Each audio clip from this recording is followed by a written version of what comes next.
Hey, folks, welcome to the pre-show. It's a Friday night. And as always, we've got 3 minutes till we go live. Well, 2 minutes because I came in just a few seconds late. And we started 3 minutes after the top of the hour over on the radio network. That's Odyssey Radio, Space Odyssey Radio. And so until then, I just got to make sure we're all set up. Why are my buttons? It always astounds me. I come here and all my sound buttons are changed. So somebody's doing that. Some kid or somebody's coming and screwing with all my levels. So there we go. We're ready to roll. And tonight, there will be no captain's cabin. Wow, that was interesting. My a thing on my mic stand just broke. It holds the mic just fine, but I lost a little piece. Now they're showing bing, ching, ching, ching, ching. All right. So tonight there is no captain's cabin after this show. Maybe just a couple of minutes to do a hey, thanks for coming in, and we'll talk for a minute. So today, as most of you know, in order to make ends meet, because it's been a bad couple of quarters, I have taken a job at the local gas station food mart. And whether it looks like it or not, I am now in uniform. So right after the show, I had to start at 10 o'clock tonight. And I told them I got radio until 10:30, 3 nights a week. And they said, that's fine. We'll work with your schedule. So I'll tell you more about it maybe in the captain's cabin. And so we've got to end pretty promptly tonight. And so we've got about 20 seconds to go and we go live. So I'm going to go dark. You all sit there and stand by. We'll be right back.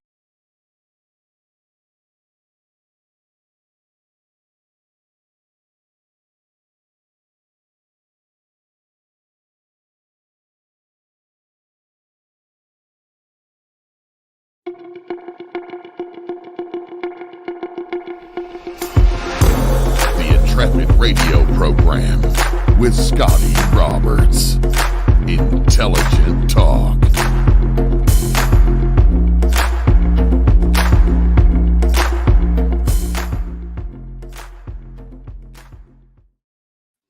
Happy Friday evening, ladies and gentlemen. Welcome to this, my show, the Intrepid radio program. And who's me? I'm Scotty Roberts.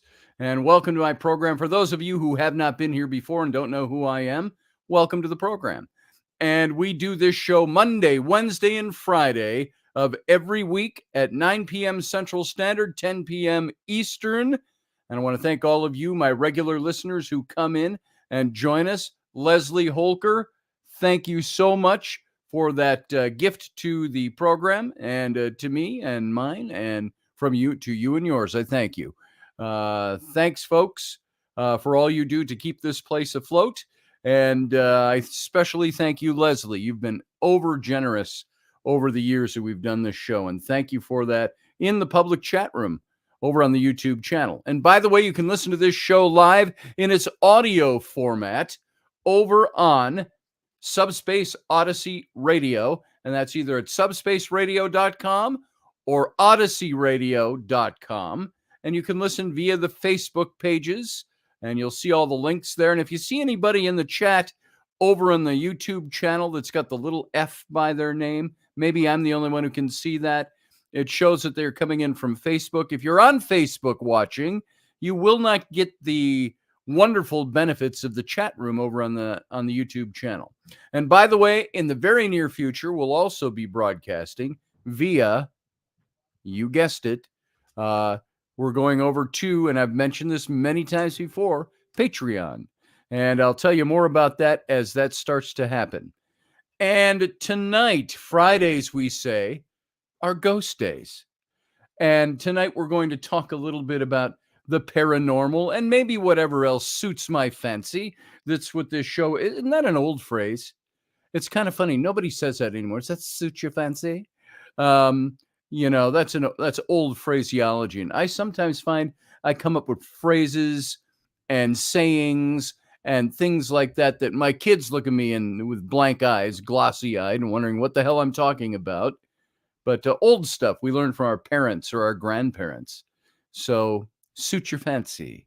So tonight, paranormally speaking, I've got a few things set aside that I want to talk about. And it's mostly, why do people believe in ghosts and spirits? Now, I believe that there is a very big difference between facts and beliefs. Facts and beliefs. And sometimes they merge. You can say, I believe in something that's factual, and other times they don't.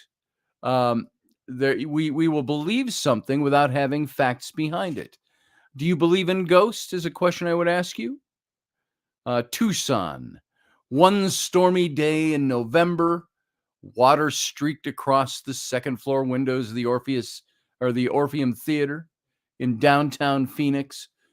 A security guard snapped a photo with her phone, and then she took it, looked at it, and the picture contained an image of a ghostly Native American woman with no makeup and bad teeth.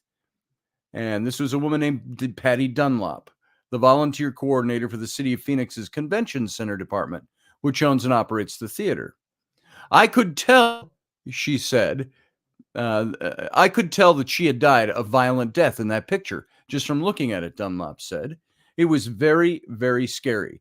That's the one thing that made me kind of a believer in ghost stories. I always thought it was kind of phooey, but I just really didn't believe until I saw that picture.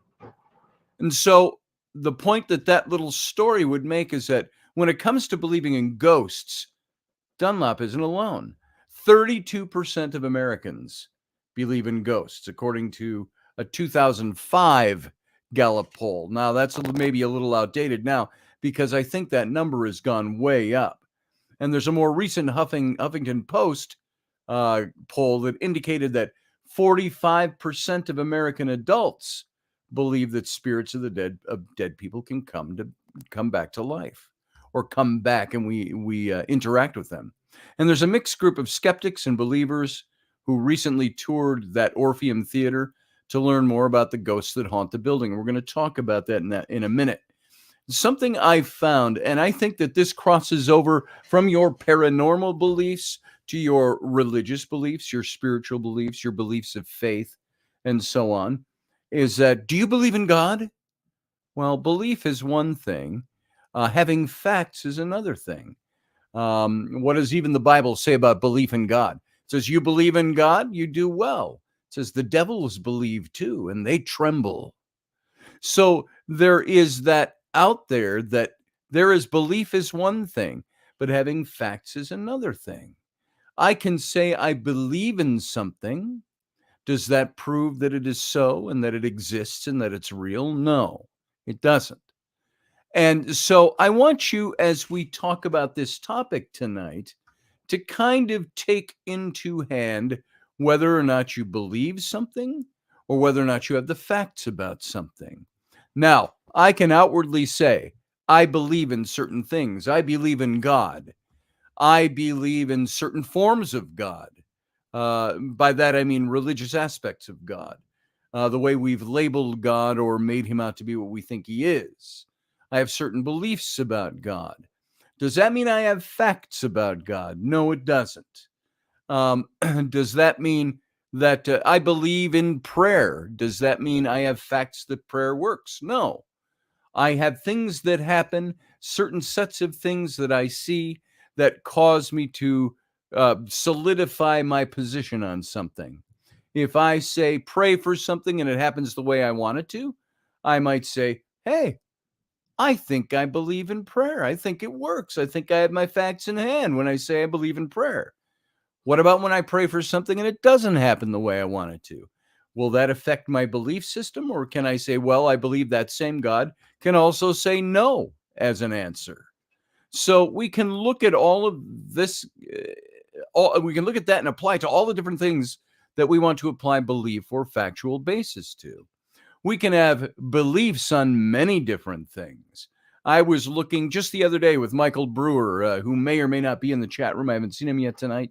Michael and I were talking about numbers on Facebook and so on, and or on YouTube. And I looked at my highest watched show, had, believe it or not, folks, you sitting in the chat room on YouTube tonight, the highest watched show was 1,200 plus people watching that show. 1,200 people at one time, and which was pretty good. And it was the episode on King David, and King David, particularly the episode on Jonathan and David and their relationship. Now, I'm not cracking open nobody has to sit in the chat room and throw all these facts out about David and Jonathan. That's not what this show is about. I'm just going to use that show as an example to say there are people out there that believe Jonathan and David were gay, that they were homosexual lovers. There are people that believe they were just best friends. There are people that will take the same phrases in the passages around them and want to build a case for one side or the other. The problem is, none of us really knows, do we? And so we have to say, I believe that it was this way, or I believe it was that way. That is just and that's without going through the passages and looking through them. We don't have to talk about any of that tonight because that's not the topic. We'll just distract everybody. That's an illustration of what I'm talking about. We have beliefs that we set up about things, whether we know all the facts or not. We choose to believe things. Is that faith? Is that what we call faith? Field Guy says, James Buchanan was a flaming. Well, maybe he was. I don't know. Maybe there's facts that go behind that. Steph Cuervo Queen says over in the chat room, I believe there are things I cannot explain. And I'm right there with you. There's a lot of things we can't explain. And but we choose to believe things a certain way. And there are some things we choose to believe because they've been set in stone for a very long time. Like we breathe oxygen. Now, I don't know the mechanics of all of that, the science of all of it, but I know I breathe. So I would have to say, yeah, I think I breathe oxygen. And I exhale carbon monoxide. And so Leslie says, I think without faith in something greater than us, there is no hope. I would agree with that, Leslie. I also think hope is a faith-based or a belief-based thing. We have hope in things because we believe something is going to be better. Because we believe, and isn't that what hope is? Hope is not that things are going to get worse. We hope that things will always get better. There will be improvement. There will be evolution. There will be learning. There will be moving forward. And so I have a firm belief that things will move forward too. And I have a firm belief in my abilities, that I'm going to do certain things and accomplish certain levels. Sometimes our hopes don't always turn out, though, do they? So hope is that thing we have that drives us forward. But it's based in belief. We believe that things are going to be this way or that way. And we operate on that. Leslie says, I believe hope is innate, especially in the most difficult of times. Yeah, it is. It's like the Alabama song. I believe there are angels around us, sent down to us from somewhere up above. They come to you and me in our darkest hours to show us how to live, to teach us how to give, and so on, and however the lyrics go. I wasn't pulling a Joe Biden moment there. I just don't remember all the words to the song. So you get it. So there are things we put our belief in, and ways we operate are all based on the way we believe, or we believe in certain things, or we take certain things at their factual value, and then we believe them because we have faith that that factual thing is going to happen. So the big question I wanted to ask tonight, and ask all of you, when it comes to the supernatural or the paranormal, to ghosts, to spirits, there's many of us sitting here in this chat room tonight over on the YouTube channel. There's many of us listening to this show, me included, who have experienced things that give us a certain belief factor in things. But like Leslie said, we have hope that's built into us all. It's innate.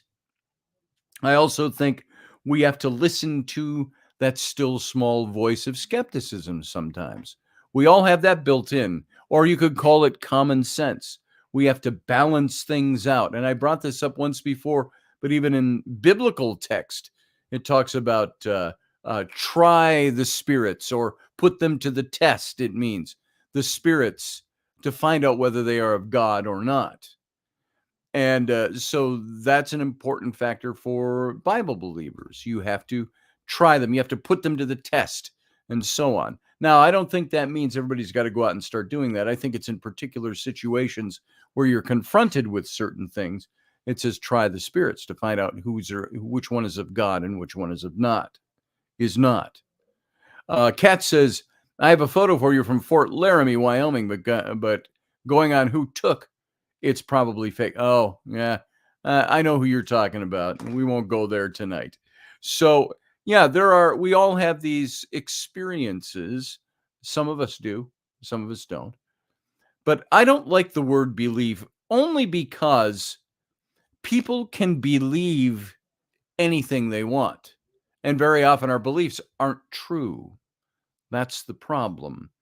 I can concoct any meaning out of a belief and say, I believe that. And I say, I believe all the time.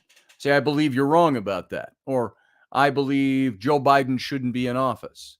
Or I believe that ghosts exist. Some of these things I base on facts and others I don't. So we're very used to saying, I believe this, or I have trust in this. Sometimes it's a not lighthearted is not the word, a lighter form of the word belief, meaning I accept that this is so, or I think this is the way it is. Other times we're expressing a deep inner faith in something, a deep inner belief. But very often our beliefs aren't true. There is a director of the Laboratory for Advancing Consciousness and Health at the University of Arizona named Gary Schwartz. And he said, it's not a belief of mine now that spirits are real. It's a conclusion that I have come to based on so much evidence that I can no longer, with integrity, dismiss the evidence as untrue. And that's kind of where I am with my belief system when it comes to ghosts and spirits. I have a belief that is based in evidentiary fact. Now, is it an evidence that's going to prove something in a court of law? It might nowadays.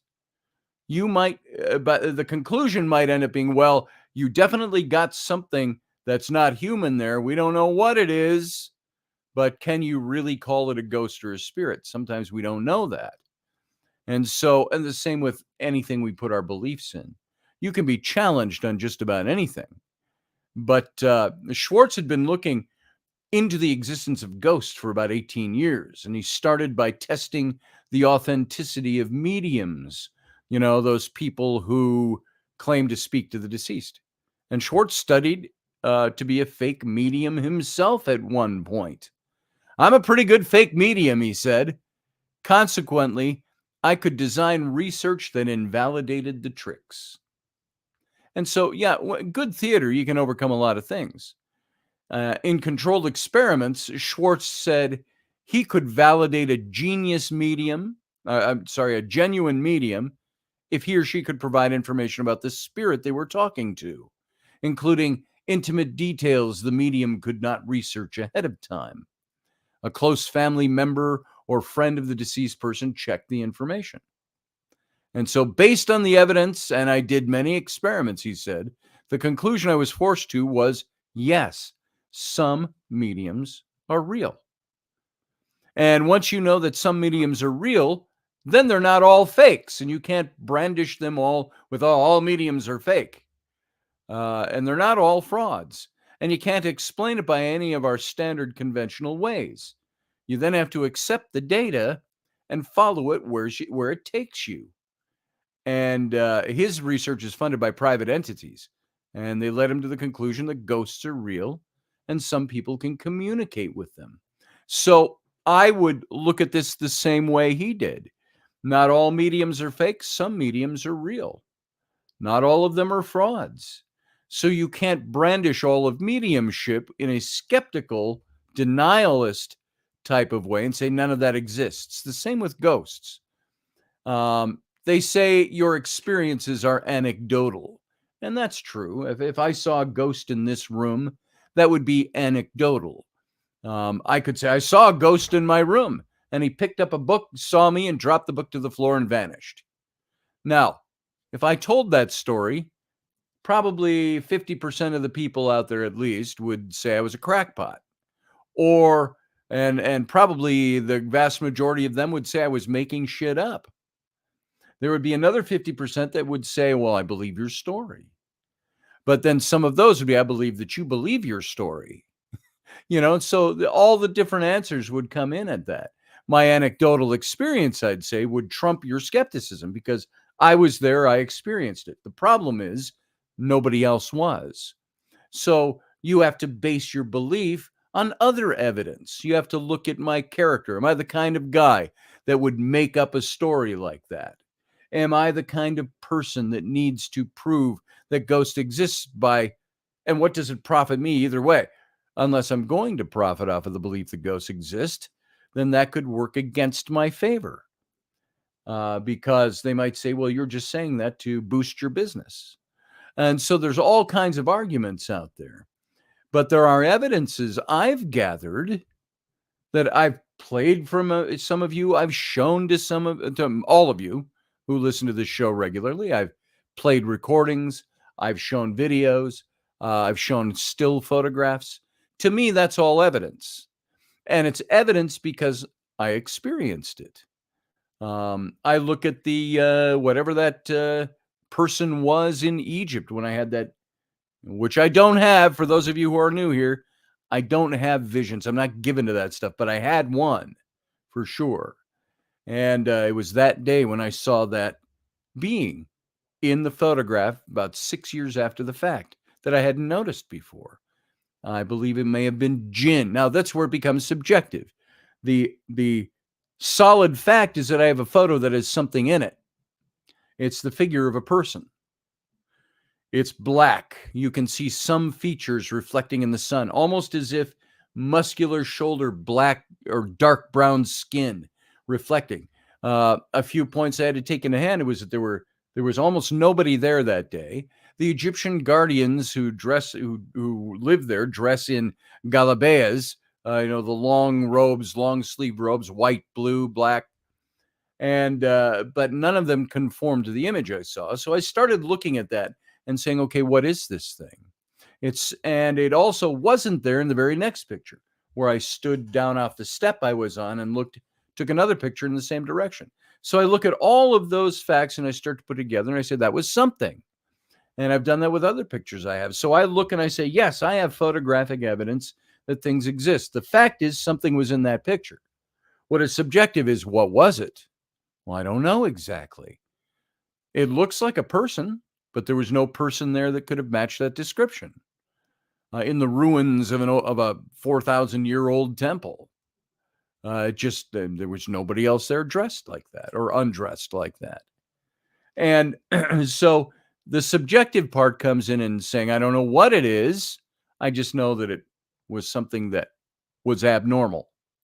So you look at that kind of stuff. Well, what's interesting, Matthew, is the answers I got from other people later.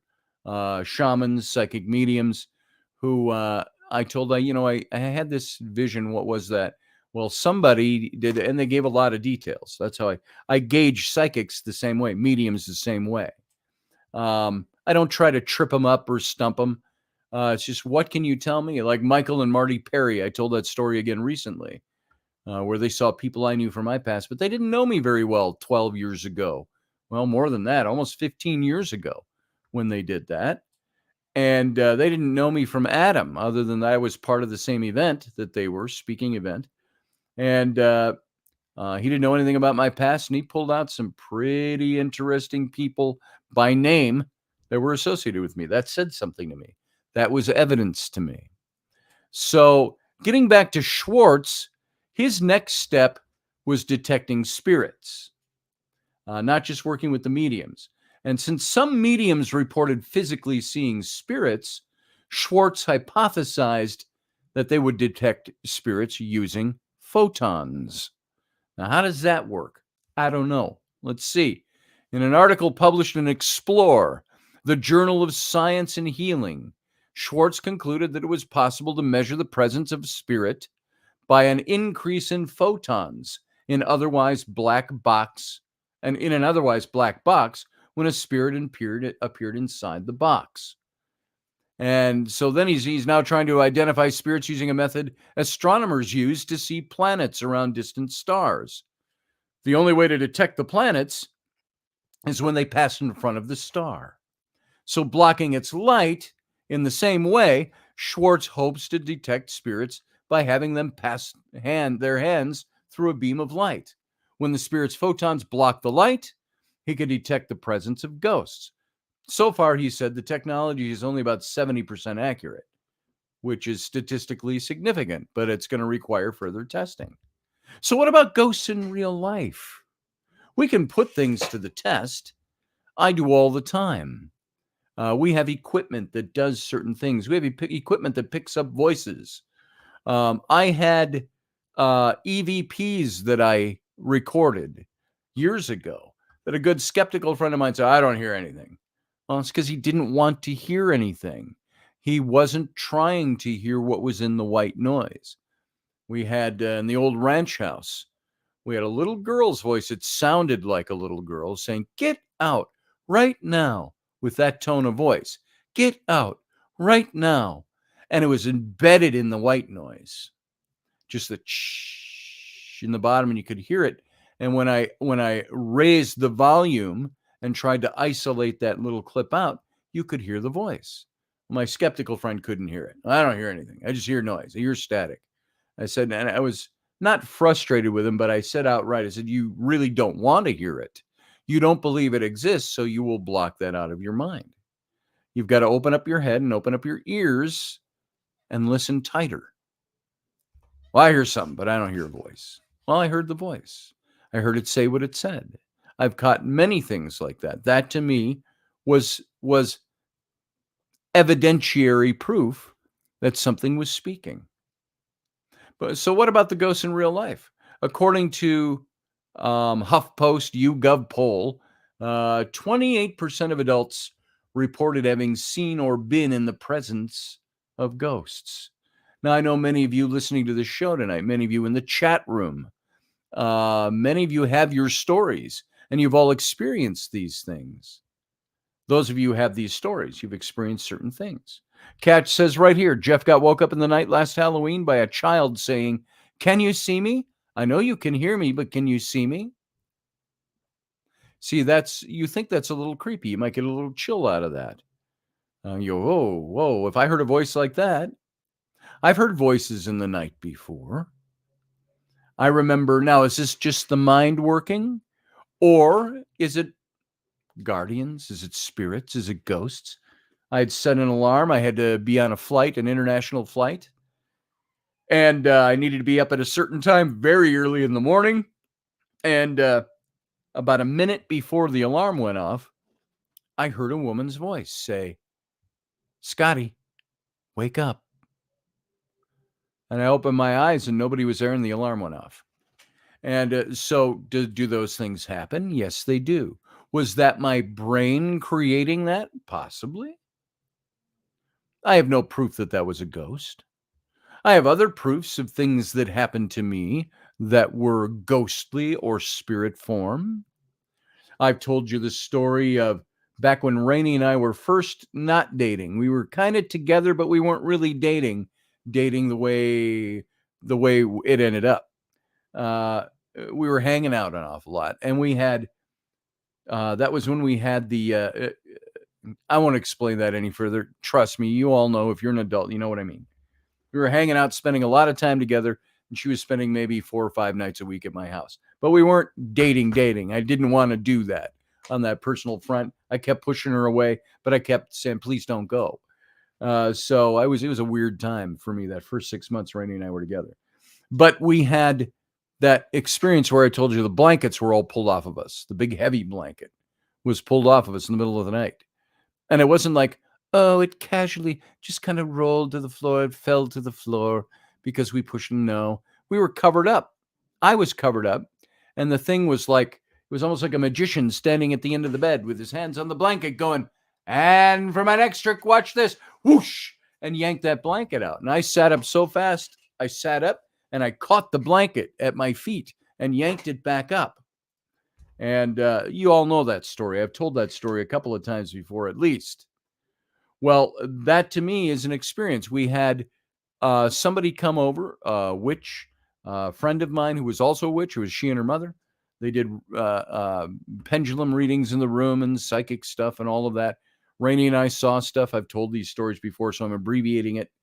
And we got on a pendulum, it spelled out the name of a young woman I had dated when I was in high school, who had passed away when I was in college, and who nobody there in, let's see, that was 2005, 2006 when that happened, January of 2006, that experience. So 2006 from 1982 gives you the idea. It was 20-something years, 24 years later. Nobody in that room knew about that person. I hadn't shared that with Rainey yet. It was a story from my past, that person. And certainly my other woman friend and her mom didn't know that person. And she came out with her name on the pendulum board. Is that genuine psychic activity? Is that something I could say that's factual? She came out with something, a detail that she would not have known, and no way she could have known from anything in my house or my life at that point. And it was then that next afternoon, I'm alone in the house, beautiful day outside, 20 below zero, but not a cloud in the sky, gorgeous, the sunlight shining off the snow, coming in the windows, just brightening the house. My kids were at their mom's for the weekend. I was alone in the house, and I'm standing in that same bedroom where we did the pendulum readings, because that's where all that stuff happened with Rainey and I. Rainey wasn't there that day. And so I asked to the room. I just said, hey. And I named her. I said, if that's really you, you're welcome here, but I wouldn't mind having a sign. And as I'm saying that, right in the middle of the room, you hear this big bang on the wooden floor, about halfway between me and the bed. And I kind of jumped and I went, that'll do. It sounded like somebody took a 5-pound mallet and dropped it on the floor. Of course, I looked all over. I went downstairs. My girls' room was downstairs. Nothing down there. There was no pipes, no bang. It was right there, focused. And I said, okay, you can be here. I wouldn't mind seeing you sometime, but if that's really you, show yourself to me. And I said, that's my famous line. I said, you don't have to hover over my bed at night. I'm sure to pee my sheets. So lots of things that happen. Are there real ghosts? I can say by my anecdotal experiences, which amount to lots of evidence for me, even though it might not be evidence to somebody to whom I'm telling the story, those are my evidences, so I know it to be real. I don't have to believe in ghosts and spirits. I've experienced them. I have firsthand factual data. Now, can I say for a surety that entity I was talking to was actually my old girlfriend from high school? Nope, it's subjective. There's no way to know for sure. Even during the pendulum reading, I asked a few questions. Even though she'd been named, I asked a few questions and she didn't get the answers what I felt were right. I asked about her parents. Her dad was one of the professors at the seminary at our church. And I asked about him. Didn't seem to have the right answers. And my friend Kay said, well, it could be she's detached from that right now. So all of that to say the experience was there, but there's no way to explain it. I'm looking at some of your comments over here. I might be coming in mid-story on some of these. Chuck Thurston says, my grandmother was a good Catholic and came back after death to say hello many times for years. And I love the fact I welcomed her.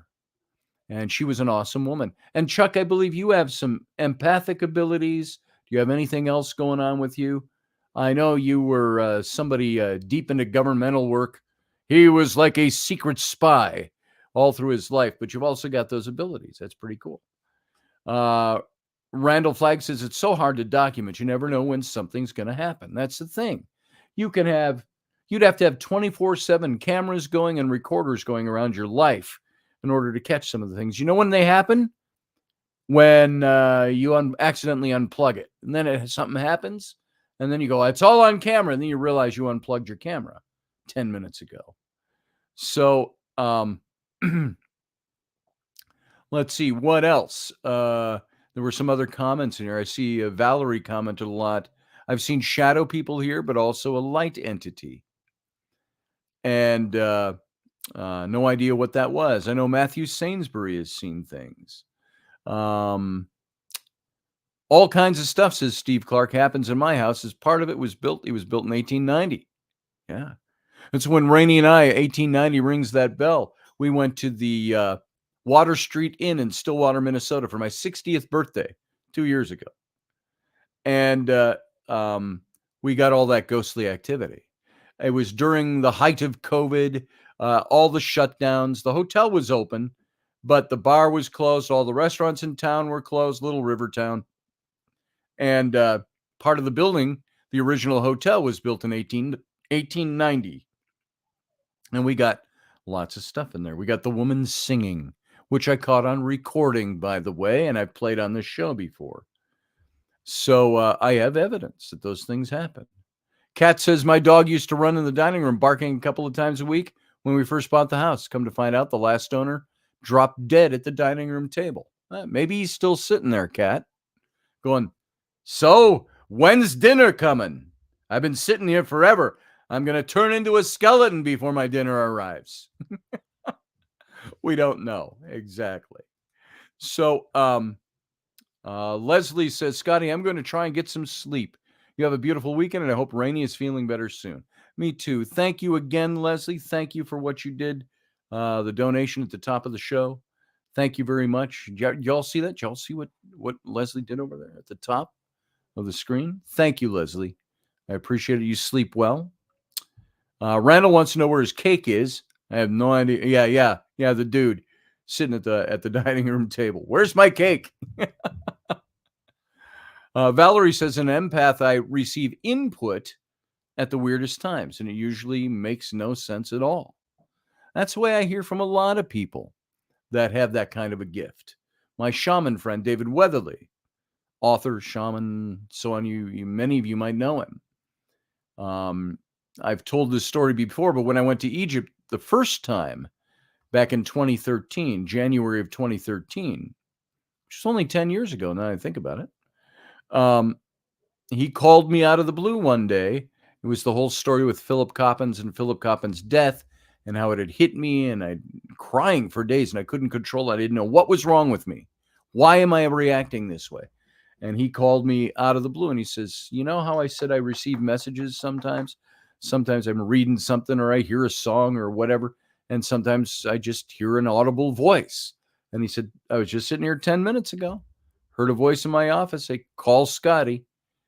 I said, so, okay. He said, I picked up the phone and called you. What's going on? So, yeah, Valerie, that's I know other people that are the same way. Carlene says she's seen people, shadows, animals, things like that. So Leslie says, I hope in each and every one of these amazing peeps in here gives a little too. Thank you, Leslie. I appreciate that. Yes, you all can. By the way, if you see the little join button down below the window, you can hit that. You can find ways to support this show. You can also, if you go back to my main YouTube page, on I think it's the right side of the banner, there's a link, donate or support to the show or something like that. You can also do that. So I appreciate it. Thanks, folks. And thank you, Leslie, again. I got to remember kind of where I left off. I rabbit trail on my stories a bit. I'm asking if ghosts exist in real life. And have you ever seen a ghost? Have you ever been in the presence of one? Many of you say you have. And the experience is often the very same thing. You feel a chill down your spine. The hair on the back of your neck stands on end. You have this strange feeling that there's someone standing behind you. But when you turn, there's nothing there. Maybe you see a shadowy form flee in the room. Maybe that's all psychological too, we're told. Maybe those are things that we feel and think we feel and see and hear and all of that. because we believe we felt something or hear something. And our mind fills in the gaps.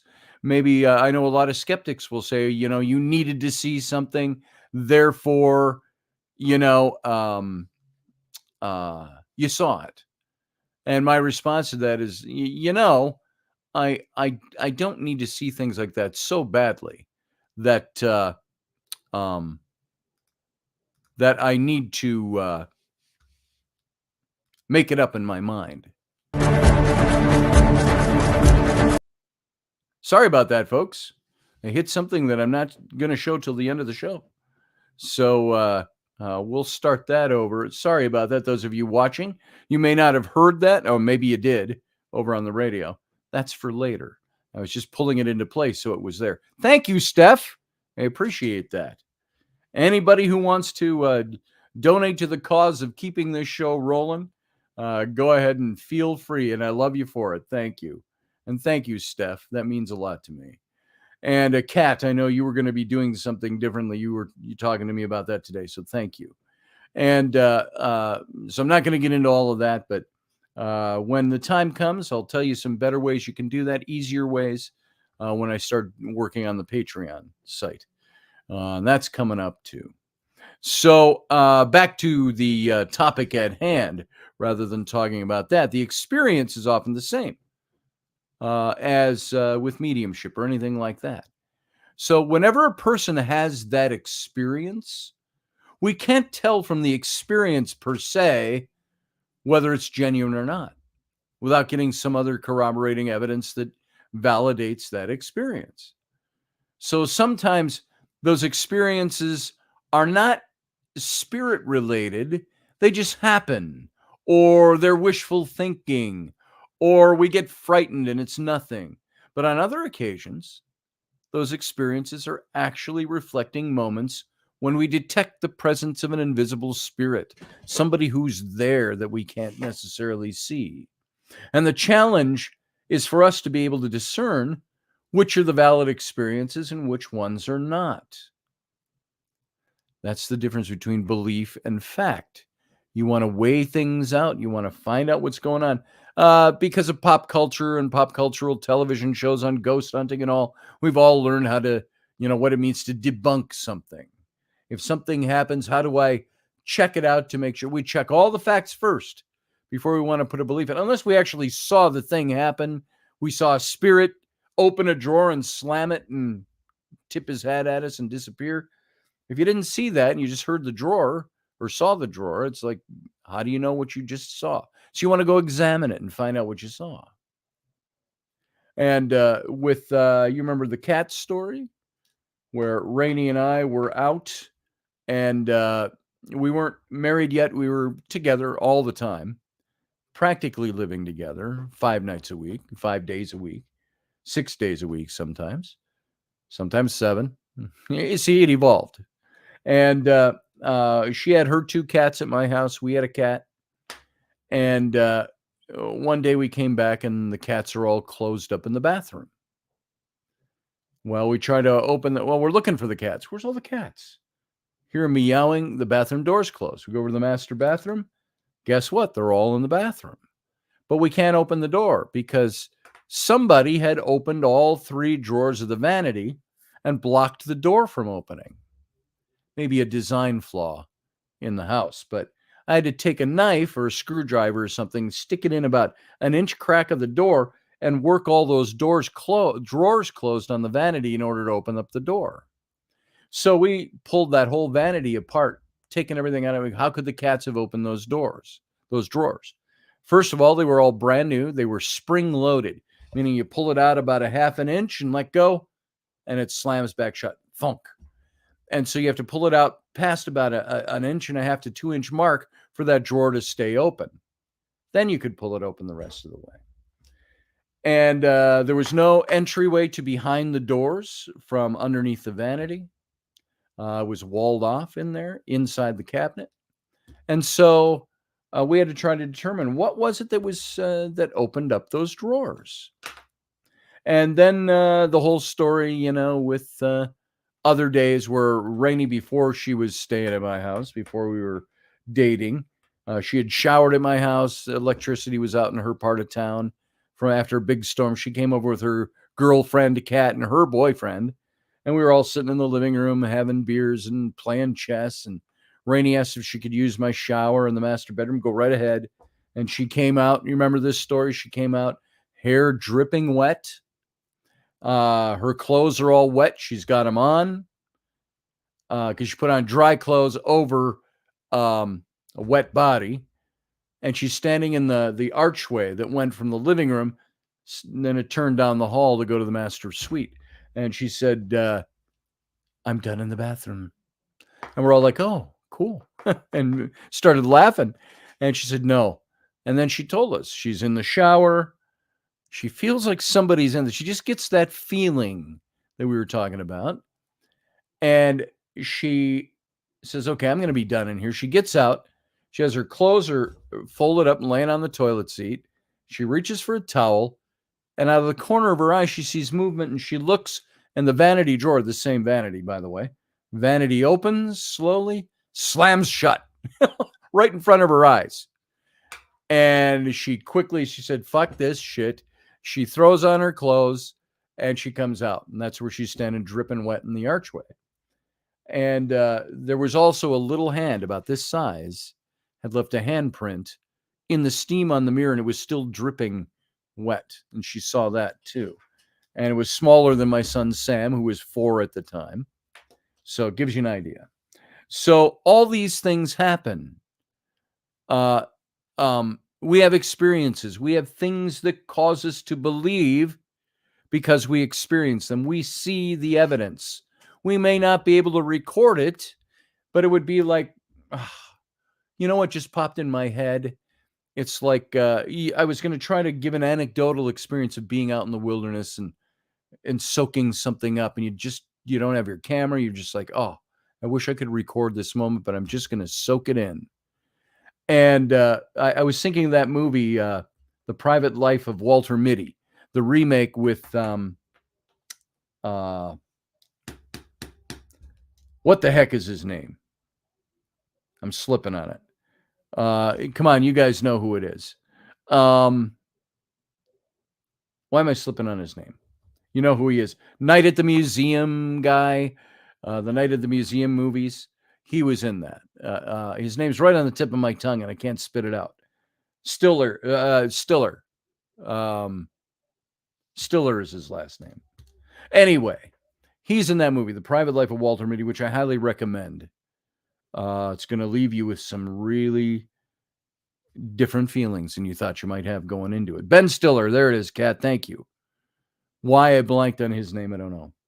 So, but there's a scene where he works for a magazine, and he's looking for the photographer that had sent them lots of prize-winning photos over the years, and they needed to get in touch with him. And so they send him out to find him. He's in Iceland. No, he's not. Now he's here. Now he's there. He ends up in like Thailand or the Himalayas or something, and finds his photographer. And he's out there trying to shoot a photograph of a snow leopard, I think it is, up in the Himalayas. And he says he's been for years trying to capture this right photo. And so Ben Stiller's character is sitting there in the mountains with him in the Himalayas. And they see the snow leopard on the opposite hill. And he focuses his camera, the photographer, and then he sits back and he doesn't take the picture.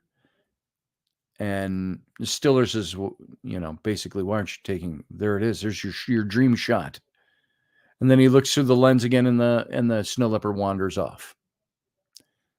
And he said some magnificent words about sometimes, he says, you just need to be there and see the experience.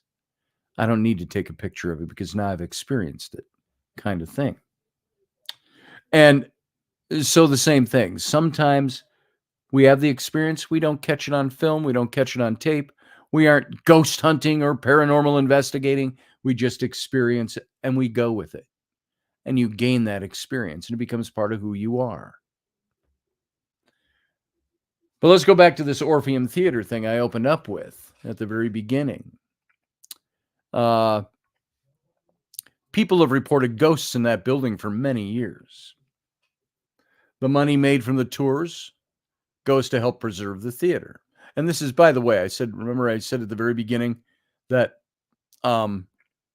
it was on the second floor of the Orpheum Theater in downtown Phoenix that the security guard snapped a photo with her phone.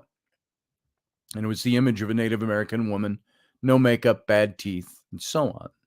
And the things that we believe in because we have those kinds of things going on. Now we're getting into a point where we're talking about paranormal attraction. So at this theater, she captured that photo. And there are tours in the theater that help preserve it.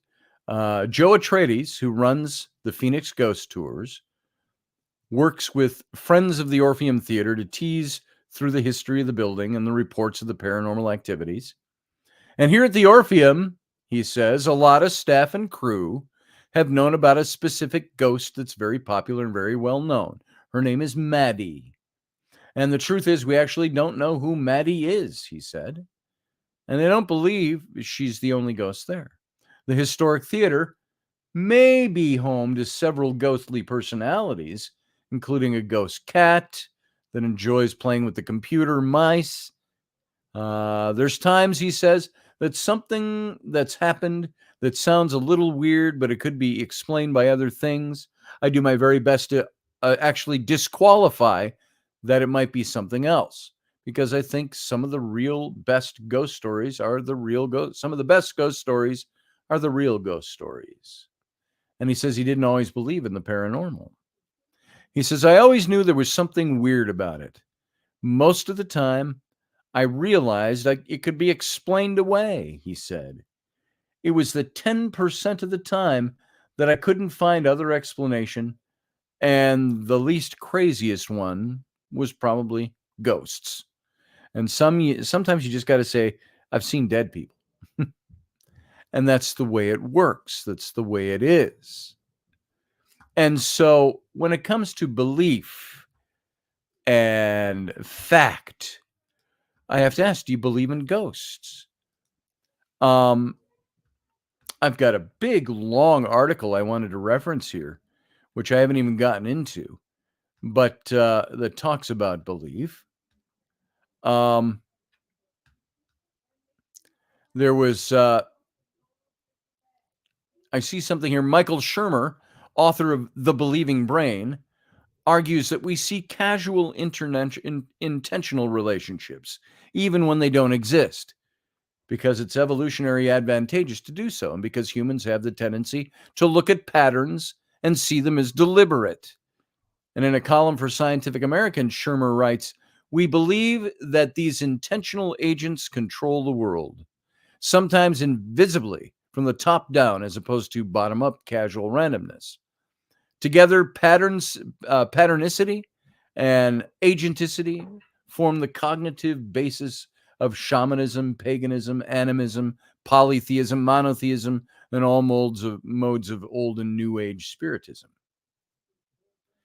And so the skeptics will try to explain it away, not because, like I had skeptic P.Z. Myers, Dr. P.Z. Myers, head of evolutionary biology at not Fargo, Moorhead, University of Minnesota, Moorhead.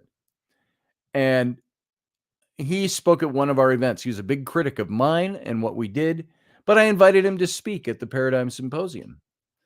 And he's talked about aliens, and he said, I'm going to tell you something. Many of you don't like who I am, what I stand for. And he is kind of an asshole. He'll admit that himself. But he opened up by saying, I'm a scientist. He says, I would love it if alien presence was proven to be true. If they landed here and we were able to communicate with them, I would be the first one to believe in it. He said, put my belief in it. He says, same with ghosts and all of this. I would love for that stuff to be true. He says, but so far I haven't seen any evidence of it. And he went on to his spiel. And he was very polite in his presentation. I appreciated that. Some of our people in the audience booed him before he even started. As I was introducing him, I said, hey, now, none of that. I'm going to show him the courtesy that his people didn't give me when I was in a debate with him a year ago. A room full of 400 people that all were booing and laughing at me because I was presented as the believer. So there you go. Boom, boom, boom. So we've only got a couple of minutes left to this show tonight. And for the radio audience, so I got to kind of wrap it up there. I got to tie it up there. What are your paranormal experiences? Have you ever had one? Do you offhandedly criticize their existence, the existence of ghosts and spirits, without having actually experienced something? Do you need to experience to believe it? Probably for something that there's not a lot of solid information on. There's a lot of anecdotal evidence.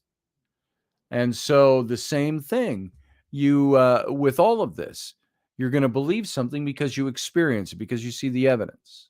I don't expect that you wouldn't, unless you're just open to that kind of thing. So there it is. There's my thoughts on that. And I want you all to think about how you believe what you believe. Different show, but we've talked about it on this show. Why do you believe the things you say you believe? What is it that makes you a believer in those things? Examine for yourself what it is you think you should be doing, what it is you think you should be believing, what evidence it would require for you to believe something. And for some people, it's just not an important enough issue. It's like, yeah, if I have time thinking about ghosts, it's not an important issue to me. But at the same time, there are some people who say they don't believe in ghosts and never really give them a thought. Is that a belief? Yeah, they believe they don't exist, but they haven't experienced that. Same with all of us who have experienced them. We have firsthand information. But then again, also establish your belief system on your facts that you get in hand. That's all I got to say. We got to say goodnight to the radio audience. Radio audience, live long and prosper. Everybody else, sit tight for just a couple of minutes. Join us every weeknight at 9 p.m. Central Standard Time, 10 p.m. Eastern. The Intrepid radio program, a Scotty Roberts Productions broadcast.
Hey, folks, welcome to the Captain's Cabin. It's going to be very abbreviated tonight, as in like 3 to 5 minutes, and I'm out of here. But as you all know, to my listeners, I'm just going to let you know that, and some of you already know this, I've talked about this before. I took a little side job to generate more income, more revenue coming in the door. And they decided that this would be a good weekend to put me on nighttime. So I am tonight, Friday night, Saturday night, Sunday night, and Monday night, doing all 10 p.m. to 6 a.m. shift, and kitchen stuff because they serve food and all of that. And I will tell you, not my favorite thing on the list. As a matter of fact, when I was gone that week to go up to Andy's, I thought they might not. They didn't even put me on the schedule last week. And then I heard they were making cuts because the bridge closing up here for like 3 months is going to be closed now. Oh, and what used to take me 3 minutes to get there now takes me 13 minutes because I got to go all the way out to the highway and back around when we live 3 minutes away from the gas station. So, so that's going on. And so I'm going over there to work, bringing a few extra dollars. And I don't know. I've had visions in my head of just saying, well, this isn't for me. See ya, going home. I got better things to do. So we'll see what happens. I did give my word that I'd be there. So last thing I want to do is work night shift at a gas station food mart. Now, it is in a small town, of course, so it's not that overpopulated there. And we're not directly on the highway, but we're close enough to one. So, hey, we got Michael here. Hey, Michael, how you doing? Scotty. Michael. Now I don't see him. So Got out. if Michael comes in, he'll I'm come not in. fit for. Oh, there he is. I don't hear you. Just I'm remind. hearing clickety, It's clickety. Connectivity issue. So anyway, folks, that's where I'm heading now. I got to be there at 10:30 my time, and it takes about 13 minutes to get there. They wanted me from 10 to 6, and I said I do have radio, and so I wouldn't be able to be in until 10:30. And they said, "Oh, that's cool. That's fine." So someone forgot to tackle Michael. So somebody said, "Who said that?" Field guy. So I will be safe, Steph. Always safe. It's a little farm town, off the highway. So not right on the highway. We're a good half a mile off the highway. So I'm not too worried about that kind of stuff. It's a nice place, nice atmosphere and all of that. So yeah, it'll be fun. I'll probably just be bored. Yeah, you're right, Kat. It's going to be a thing of, only 5.5 hours left to go, kind of thing. So I told Rainey at 7 o'clock tonight, I said, no, 5 o'clock tonight. I said, hey, I said, 12 hours from now, I'll be almost ready to come home. So, Michael's gone. So I could hear a couple of the things you were saying, Michael, but that was about it. So it's now 10:05. I got to get my butt out the door. And, Scotty will be online. When? I may be here on Sunday morning. Let's see how I feel after working the night shift, done at 6, home by 6:15 in the morning on Sunday. See how awake I feel. We'll see how I sleep tomorrow. And that will all gauge Sunday. Right now, plan on Sunday morning, same as usual. And we'll see what's going on. Hey, Michael. Yeah, cell phone. Well, I got to get out of here because I got to go do some work at the gas station food mart. Quick Trip, it's called over here. And I diminish it a lot because, first of all, for the first time in 40 years doing what I do, I'm having to take a second job to make my ends meet. It's been a little slower because of the economy on my art stuff, my logo designs, my illustration, all of that stuff. It's been a little slower the last 2 quarters. And money's not coming in like it was a year ago, even. So I have to go take a second job. And I'm doing that just to make sure we got enough to make ends meet. So that's why I'm doing this, not because I want to work for somebody else. So for 40 years, I haven't punched another person's clock from in a work perspective. So going in and punching a clock to work for $18 an hour overnights, it's not high on my list. And I'd say, you know what? I could make what I make in 4 nights with one logo design or one book cover design, something like that. But that work has been slim lately for some reason. So, yeah, but Joe says there's no inflation. That's right. We're hurting more this year, like everyone else of us. We're all feeling it differently. So that's why I'm doing what I'm doing. Just so you know, it's not because I want to go out there and work for another company. I don't. I just did it on a lark one day. I was in there. They had a sign up. I said, "Hey, is that what you're paying?" Yeah. And I said, and he interviewed me on the spot and hired me. And so we'll see how it goes tonight. It's not my favorite thing to do with my nights. I tried to sleep all day today so I wouldn't be a zombie. And I was up and down throughout the day. So we'll see how the night goes. Shifting now to night shift, which I've pulled plenty of night shifts, all-nighters with my work, but that's by choice. I can get up and do whatever I want. I can even get up and go out and smoke. Oh, I got a 15-minute break. And it's like, fuck that.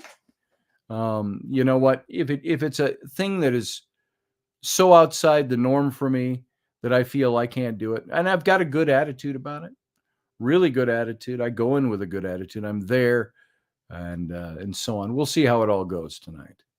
So yeah, full moon. Full moon was last night, I thought. So on the solstice or on the Beltane. So anyway, that's all I got to say. That's why I wanted you to for a few minutes after the show. And just to let you know what's going on, I got to get out of here. It's now 10:08 my time, and I got to run to work. So I will see you all next time, and wish me a good night and a good day of sleeping tomorrow with kids home screaming all day, which is what they do. So we'll see you all later, and I appreciate your being here, and I appreciate all that you do for us. And that's it. Live long and prosper.